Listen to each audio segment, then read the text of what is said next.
lagi bersama Sarah. Dan sudah lama ya tidak mereview, tapi kali ini gue mau review lagi series Netflix yang season 2-nya baru keluar nih, yaitu Never Have I Ever. Jadi Never Have I Ever ini tentang Devi, seorang remaja SMA yang keluarganya ini berasal dari India. Terus mereka ini pindah ke Amerika, jadi Devi sekolah di Amerika. Terus waktu zaman-zaman dia lagi sekolah SMA ini, tiba-tiba ada musibah dari keluarganya dan itu jadi merembet ke masalah social life-nya dia di sekolah. Jadi ada drama percintaan, ada drama akademis bahkan, dan ada drama pertemanan juga. Gue suka banget Never Have I Ever karena seriesnya ringan banget. Buat yang suka nonton chick flick kayak Clueless, Mean Girls, itu pasti nonton ini jadi inget lagi lah cerita-cerita anak sekolah di 90-an 2000-an, tapi yang ini yang sudah di-upgrade gitu lah ya, cerita-cerita anak sekolah zaman sekarang, zaman now gitu. Ringan banget nontonnya, gue pun kayak nonton season 1 kayaknya sekali duduk ya, season 2 pun sekali duduk, karena emang cuma satu episode setengah jam dan satu season juga cuma 10 episode. Ngerasanya lebih banyak ceritanya gitu kan. Biasanya kan kita cuma nonton film 2 jam yang kayak tadi 2 film yang tadi gue sebut. Ini series gitu kan, jadi ceritanya tuh banyak gitu yang diceritain, dramanya tuh banyak dan panjang gitu,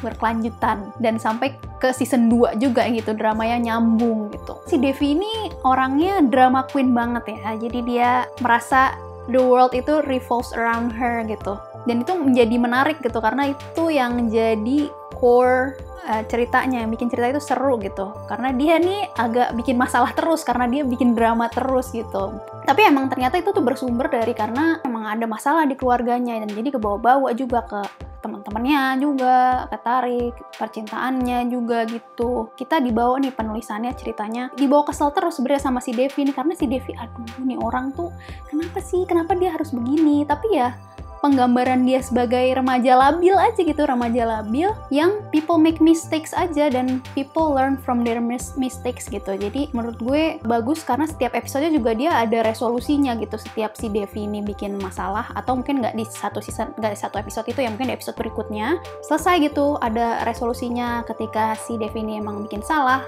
nanti tuh selesai dia bagaimana dia menyelesaikannya juga gitu, ketemu gitu pada akhirnya. Drama percintaannya udah mengalahkan Han Ji Pyong dan Nam Do San menurut gua.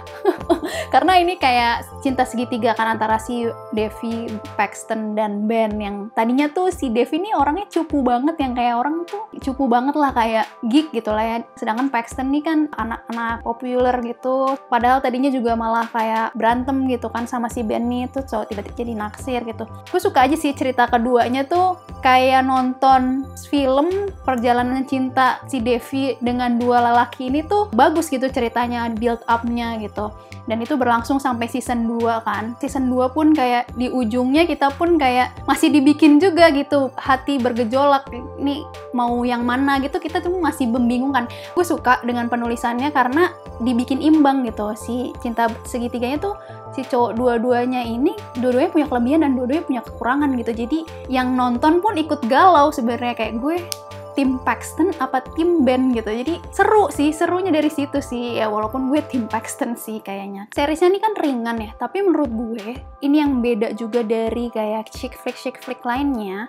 Dia tuh bawa isu yang sebenarnya cukup berat ya yang dia bawa, tapi dia tuh nyelip-nyelipinnya bisa banget gitu. Penulisannya tuh rapi, dibawanya ringan gitu. Padahal isu-isunya berat yang dibawa. Paling dominan, yang paling banyak dibahas tuh mental health, karena emang si Devi ini kan trauma ketika ayahnya meninggal gitu, dan dia sepanjang season 1 dia ngerasa dia nggak bisa ngelepas ayahnya, dan makanya dia jadi kebawa kemana-mana gitu. Mungkin dia jadi kayak kesan drama queen, padahal tapi sebenarnya deep down inside emang she's hurting gitu. Jadi tanpa dia sadari dia jadi melukai orang-orang lain di sekitarnya gitu. Tapi yang gue suka dari series ini, kita juga dikasih sebuah bentuk edukasi gitu tentang mental health, karena si Devi ini akhirnya berobat kan ke psikolog gitu. Jadi itu udah, menurut gue itu udah membentuk sebuah platform edukasi gitu kepada orang tuh, kayak kalau misalnya emang lo merasa depres, nggak apa-apa, you should seek help ke psikiater gitu. Kita jadi belajar gitu tentang kondisi medis. Misalnya yang paling baru di season 2, si Devi ngerasa stres banget karena dia dibilang crazy sama semua orang. Gue gila ya, dia kayak sampai ngerasa gue beneran gila ya. Sampai nanya gitu ke dokternya, dan dia bilang kalau dia sampai dia ngerasa paralyzed waktu season 1 ya, dan dokternya juga bilang itu nggak apa-apa, itu emang bentuk dari trauma. Jadi dari sesi-sesi kecil itu juga kita jadi belajar lebih banyak tentang mental health. Yang mungkin kental banget juga diversity ya, dan feminism sih. Diversity karena ini juga seriesnya tentang imigran ya, imigran India gitu kan. Mungkin jadi kayak cast-nya sangat diverse gitu, jadi ada berbagai etnis dan teman-teman gengnya juga macam-macam etnisnya gitu. Karena latar belakangnya orang India, jadi mungkin banyak aktor-aktor India yang akhirnya bermunculan nih kalau gue lihat. Jadi gue senang sih dengan adanya budaya-budaya India itu. Kalau imigran India pindah ke Amerika tuh apa sih yang dibawa gitu. Nah, salah satu yang isu gender yang mungkin gue suka banget ini adalah isu representasi gitu ya, karena ini yang bikin juga perempuan, jadi banyak karakter-karakter perempuan yang menonjol gitu di filmnya, dan juga ada perempuan-perempuan yang jadi terwakilkan gitu. Misalnya si Kamala itu kan scientist, temennya juga sahabatnya siapa namanya lupa, dia suka robotik gitu kan. Dua field yang mungkin jarang banget gitu nonjolin kalau itu tuh perempuan bisa loh, kayak Kamala gitu. Kamala bentukannya udah kayak model banget gitu, tapi dia scientist dan dia kerja di lab yang semuanya cowok. Head laboratory-nya itu nggak respect sama si Kamala ini.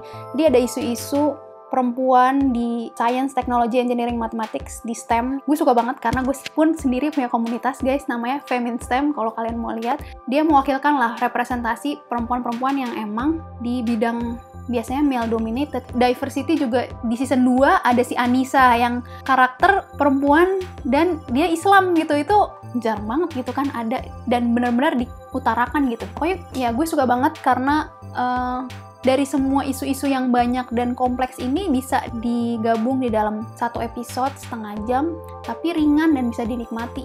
Secara teknis, secara visualisasi juga gue suka banget karena warna-warnanya, wardrobe-nya, setnya itu bagus banget sih. Emang warna-warna yang cerah dan bright gitu. Budaya-budaya India juga yang membuat warna yang berbeda gitu di seriesnya. Kekurangannya sih menurut gue ada satu masalah yang agak berulang nih. Kayak misalnya si Devi nih di season 1 tuh udah nih bohong gitu. Bohong sama orang-orang dan kesebar rumornya dia tuh pacaran gitu lah ya sama Paxton.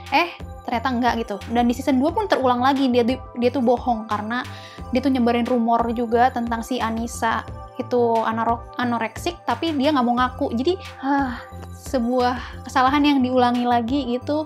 Tapi ya tetap ada pengembangan karakter juga yang baru dari Devi sih. Jadi tapi itu mungkin kekurangannya. Jadi walaupun nggak terlalu signifikan ya kalau menurut gue.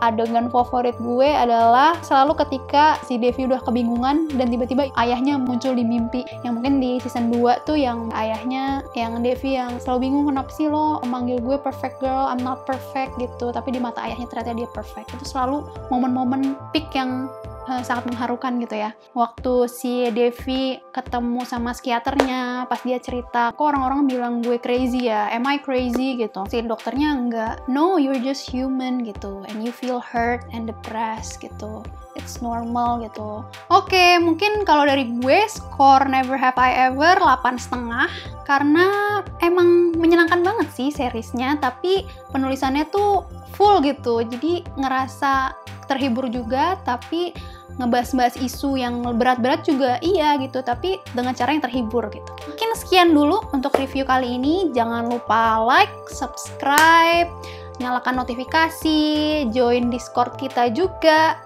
karena akan banyak konten-konten menarik lagi dari Cinecrip. Dan sampai bertemu di video selanjutnya. Bye-bye!